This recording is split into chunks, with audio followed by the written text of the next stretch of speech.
Hello, my dear guys. Assalamu alaikum. This is Hamidul Islam in front of you. Today, I am going to talk about is a special day. Which day I will discuss with you.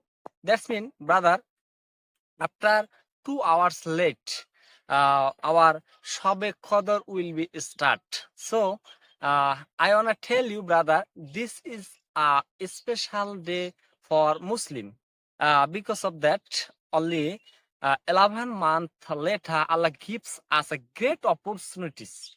Uh, Only Ramadan month, but in Ramadan, 27 Ramadan is the very important Ramadan or fasting as Muslim lives. So Allah gives us a great opportunity.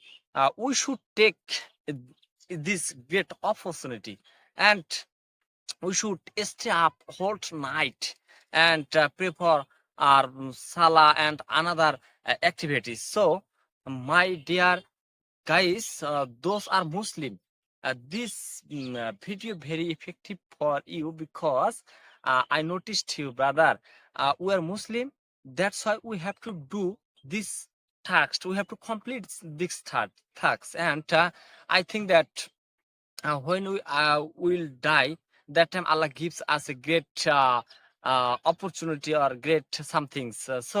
My dear guys, if you are Muslim, we should uh, take it and keep fasting and keep perform salah in a day. Thanks for watching. Allah Hafiz.